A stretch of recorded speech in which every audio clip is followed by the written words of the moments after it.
many times, because people don't know how to articulate what produced the result that they have, they say things like, it's the grace of God, because they could not explain it. What brought them to where they are. Because many times we see the fruit, but we don't know the seed that produced the fruit. But it is when people are able to tell you the seed that produced the fruit that you can now duplicate the fruit. Because success leaves clues. But if you don't know the clues, you will not be able to replicate the success.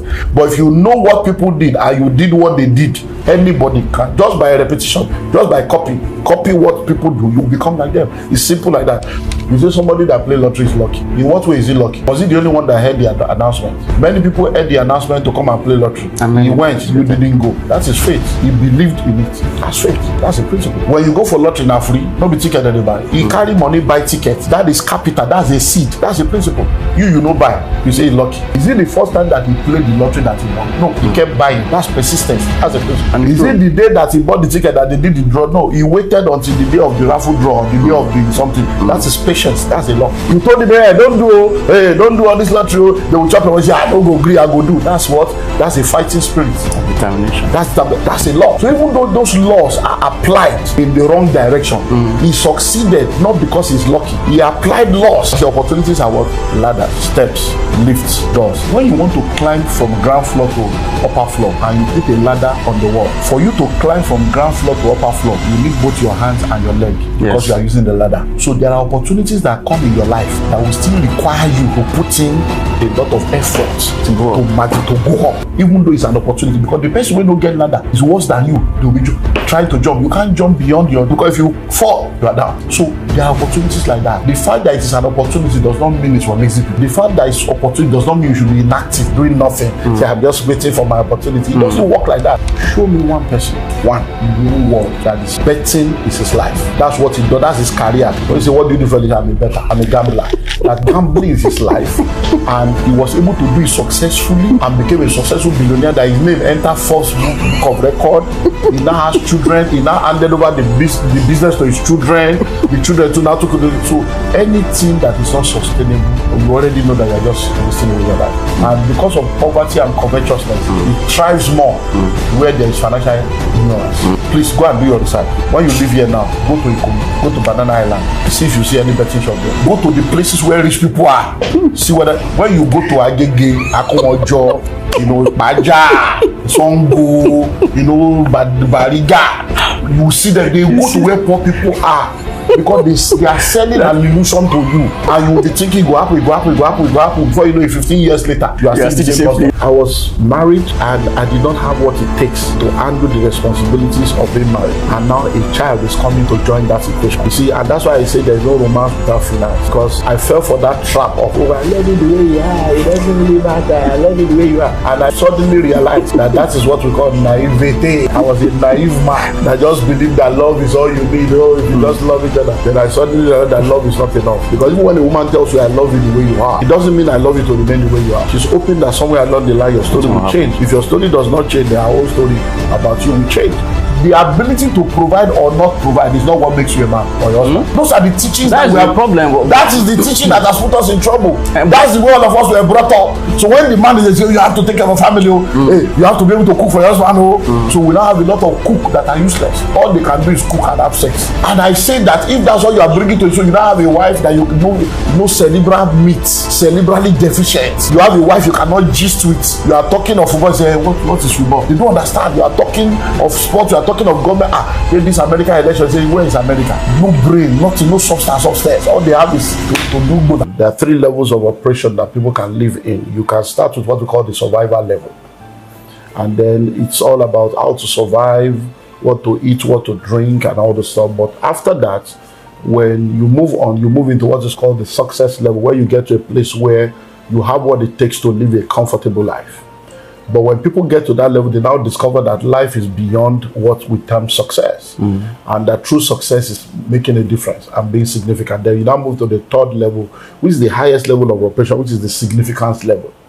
And like I always say to people, you need to have a significance mindset at every level of your life. What common sense or phrase common sense is something that we have all heard all our life, And you just think that, oh, common sense, it doesn't have, we think that common sense is common because of that common, but it's not really common.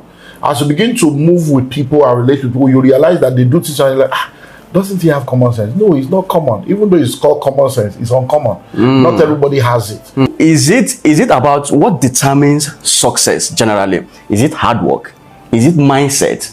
Or is it destiny? Does God create people and destine you that you have to achieve wealth, whichever way it is? Or is it mindset? Because the Ecclesiastes said that it's not by men of power, it's not by men of wisdom, it's not by power, it's not by things like that. It's just time and chance that happens to everyone. Okay, so what determines chapter 9 verse 11, the race is not to the swift. That is it. Neither battle to the strong, neither riches to the wise, nor bread for men of understanding. But time and chance happens to them all. Good. So now it lists a lot of things there. Swift, strong, wise, understanding. Now, because many times when you read the Bible, if you don't take time to ask the Holy Spirit to give you interpretation and understanding, you may go into error. Now, it is now not saying that you should not be swift. Okay. It is not saying you should not be wise. It is not saying you should not be strong. It is not saying you should not have understanding. But it is saying don't rely on that. Don't rely on your swiftness. Don't rely on your strength. Don't rely on your understanding. Don't rely on your wisdom. Because if you have all these things and you don't know how to maximize opportunity, time is equal for everybody. 24 hours. But within time, there are chances, opportunities. So he's saying that if you don't know how to maximize opportunities, using all those things that you have to maximize the opportunities that are available within the time that you have, you will not amount to anything. Someone that does not have strength, someone that is not swift, someone that is not wise, someone that lacks understanding, if they are able to maximize opportunity, they will do better than you. So what is trying to help you understand is the importance of maximizing opportunities within the life cycle of the opportunity. So I need to educate people now about opportunities. See, opportunities are steps. Opportunities are ladders. Opportunities are lifts. Opportunities are doors that takes you from one dimension to the other. Life is all about opportunity. We have heard it said over and over again, success is opportunity plus preparation collaborating together. When you see a successful man, it's because opportunity met with preparation. So it is better to be prepared, waiting for opportunities, than for opportunity to come and make you unprepared. So there is nothing called luck. Nobody is lucky. Most of what you are calling luck is opportunity plus preparation. Many times, because people don't know how to articulate what produced the result that they have, they say things like, it's the grace of God. Because they could not explain it. What brought them to where they are. Because many times we see the fruit, but we don't know the seed that produced the fruit. But it is when people are able to tell you the seed that produced the fruit that you can now duplicate the fruit. Because success leaves clues. But if you don't know the clues, you will not be able to replicate the success. But if you know what people did and you did what they did, anybody can, just by repetition, just by copy what people do, you become like them. It's simple like that. So when it comes to this issue of opportunity, I remember I was speaking at an event years ago. I don't know where, but the person said, no, what are the people that play lottery? Some people are just lucky, they just go for reality show and they just blow. I say there's nothing like that. It's because you people lack understanding. Any man, any woman in this world that has become successful in any aspect of life has not become successful by luck. There's nothing like that. They became successful because they activated the principles and the laws of success consciously or unconsciously. So they may not be conscious of what they have done. But if you sit down to study every success story, you will see loss there. So let's take the lottery for instance. You say somebody that play lottery is lucky. In what way is he lucky? Was he the only one that heard the announcement? Many people heard the announcement to come and play lottery. He went, you didn't go. That's his faith. He believed in it. That's faith. That's the principle. When you go for lottery now free, no be ticket that they buy. He carry money, buy ticket. That is capital. That's a seed. That's the principle. You know buy. You say he's lucky. Is it the first time that he played the lottery that he won? No, he kept buying. That's persistence. That's the principle. And is it the day that he bought the ticket that they did the draw? No, he waited until the day of the raffle draw, the day of the something. That's his patience. That's a law. You told him, hey, don't do all this lottery. They will chop and say, I don't go agree, I go do. That's what? That's a fighting spirit. That's determination. That's a law. So even though those laws are applied in the wrong direction, he succeeded not because he's lucky. He applied laws. It's like an armed robber. An armed robbery, not be small job. The principle of armed robbery is entrepreneurship. It's true. Entrepreneurship. So be an armed robber, you can go sit down and successfully choose a target, decide how do we meet them, what do we do, what if this one. That is entrepreneurship. Yes. That is board meeting. To do armed robbery and kidnapping. That's entrepreneurship. Yes. But in the wrong direction. In the wrong direction. So if they can just carry that same laws and put it in the positive direction, they will be successful. So there's nothing called luck. There's nothing like that. So most of what you are is because many times nobody is teaching us and breaking this thing down. You know, people are not ready to sit down to learn. That's why they are where they are. So once you understand, you realize that anybody that is successful is not because like he just became lucky. You know, no. Time and chance happens to them all. Whether you are wise or you are strong, all of them, everybody at equal time. Now listen, I told you I said opportunities are what? Ladders. Steps, lifts, doors. Look at it. When you want to climb from ground floor to upper floor and you put a ladder on the wall, for you to climb from ground floor to upper floor, you need both your hands and your leg because you are using the ladder. True. So there are opportunities that come in your life that will still require you to put in a lot of effort to go up, even though it's an opportunity, because the person will not get ladder is worse than you. They'll be trying to jump. You can't jump beyond your, but that ladder is, but you still have to, because if you fall, you are down. Yes. So there are opportunities like that. The fact that it is an opportunity does not mean it's for lazy people. The fact that it's opportunity does not mean you should be inactive, doing nothing. Say, I'm just waiting for my opportunity. It doesn't work like that. There are some opportunities you have to grab with your hand. I don't know how old you are, but in those days in Lagos, when we were still young, we used to enter Molwe. Because I know you people are doing BRT now, so you don't understand Molwe. Molwe. In the days of Molwe, there is no bus stop home. You see, when you are inside the Molwe, to come down, you have to have a strategy. Because if you say you want to wait to bus stop to come down, they will mob you. So you come down before the bus will stop, and you'll be running along with the bus to stabilize yourself. Then if you want to enter, you have to be watching. All you need is one leg and one hand. You don't need your whole body. So you just be looking. Once your leg don't enter, you put your hands, that's it. Your body will enter later. That is where some opportunities are. You grab it with hand and leg. Yes. Because it may not come again. Not all opportunities are. There are daily opportunities, weekly opportunity, monthly opportunity, yearly opportunity, seasonal opportunity, and there are once in a lifetime opportunity. It's unending. Now, the second one, opportunities are steps. To climb a step, you don't need your hand. It depends on the kind of step. So you can actually be on your phone and you are still climbing. So there are some opportunities that when they come, you just need to do some things. You can still be doing other things. That opportunity will still be working. But there are some opportunities that are like lift. You don't even need to do anything. Just press button, just stay there. Stay on it. That's just fine. So those are the ones that when people now say, how did you do it? You say, it's God. He says, because even you yourself, you cannot explain. You know, say this one. If they say qualification, I don't qualify. If they say you know somebody, it's just gone. The fact that people apply some principles in the wrong direction. Some people may talk about, and that's why they should continue on their betting, because some people like betting every day. They go play bet nine, all those betting platforms. What do you have to say about that? Do you encourage for people to continue? Okay, so one thing I want to ask is this: show me one person, in the whole world that is betting is his life. That's what he does. That's his career. When you say, what do you do for this? I'm a better. I'm a gambler. That gambling is his life, and he was able to do it successfully and became a successful billionaire that his name entered first book of record. He now has children. He now handed over the business to his children. The children too now took it. So anything that is not sustainable, or you already know that you're just wasting away your life. We have stories upon stories of people that have done lottery, done gambling. It doesn't end well. Do you understand now? And you will know, you see, you can't game the system. These things are all algorithms. The people that are planning to say you should come and make money. They have already programmed how much they're going to do. So if we do the software now and say, okay, software for every 10 million, we'll give away 500,000.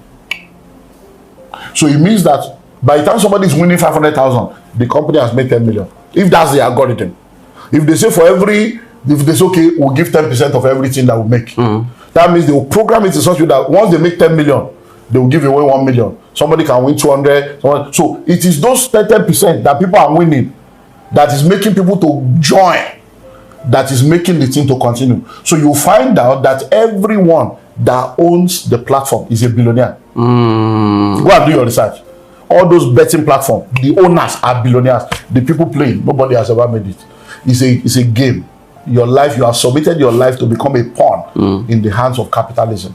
And because of poverty and covetousness, it thrives more where there is financial ignorance. And that's true. More, yeah. That's true. Now, if you notice, please go and do your research. When you live here now, go to Ikoyi, go to Banana Island, see if you see any betting shop there.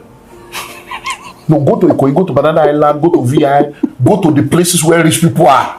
See whether when you go to Agege, Akomojo, Baja, Songo, Bariga, you see that they go to where poor people are because they are selling an illusion to you.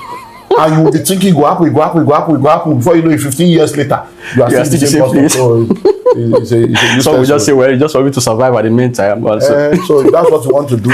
So now, the country has become the way it is. Like, you've always been saying that the country is going to get worse and things like that. So as the country has become like this and people suffering left, right, and center, poverty left, right, and center, what's the best way for people or individuals to become recession-proof in this kind of our economy? You see, I was listening to my younger brother, my kid brother. He said to me, he's producing Gary Jebu, so, and so he sent me a write-up that should help him push the Gary. So I'm pushing again, making him buy my brother Gary. So now, boy, you see, he did something that was very amazing. I was telling my wife, I said, this thing my brother do, I go carry out. He said that water pass Gary. Everybody now knows that water pass Gary. And he said that in order for you to now succeed, like me, I always say, he's now saying it this way, that is either you will have to reduce the water. But he said we have reduced everything, including our self-esteem. He said the other option is to increase your Gary. So reduce water means reduce your income. Increase Gary means increase your income. Well, I love that analogy of water pass Gary that is very bad. And that's the way. You see, many times, people are looking for a new revelation. Something new. There is nothing new under the sun. There is nothing you are going through now that people have not gone through before. Inside Bible, people were so poor that they were killing their children to eat. So when people are talking things about what do I do, it's the same thing we have been saying that we say you are just looking for someone to lie to you. Any economy in this world, no matter how bad it is, those are the two answers. Reduce your expenditure, increase your income. That's all. There's no new revelation anywhere. Except you are not ready to listen to the truth. You are looking for one magician to give you one fake news. It is the same way. Reduce your expenditure, increase your income. Look, I'm a realist. I've been to prison to visit people in prison. Do you know the food they eat in prison? Some of them is once a day, watery beans with Gary, and they are alive. Some of them have been there for 10 years and they are okay. Look, it's many things have been programmed to us. You need to have 3 square meals. Is 3 a square or a triangle? Many of these things we believe, look, with 1 meal a day, you are good. It's programming. If you eat one good meal every day, you are okay. So just reduce, okay, every day we eat once a day and everybody moves on with their life. You will not die. We have done 14 days fasting. We have done 21 days. It's not a mystery like that. It doesn't mean that's the kind of life you should be living. But when you are in an exceptional situation, tough times never last. Tough people do. You have to just face the reality. No day, go kill yourself. Where there is life, there is hope. So no condition is permanent. What do you consider the fastest route to wealth creation? The fastest lane to wealth? Knowledge. If you know better, you do better. So when you have knowledge, you can see money where others don't see money. I have a bias for real estate. But even in real estate, you can fail if you don't have the right kind of knowledge. So I would say the fastest route to wealth is knowledge. financial intelligence, because once you have financial intelligence, you keep growing. As you keep growing, no matter the evolution in the world, your knowledge will be able to decipher it and break it down to actionable plan. So the greatest thing is knowledge. Once you have knowledge, you can always wangle your way out.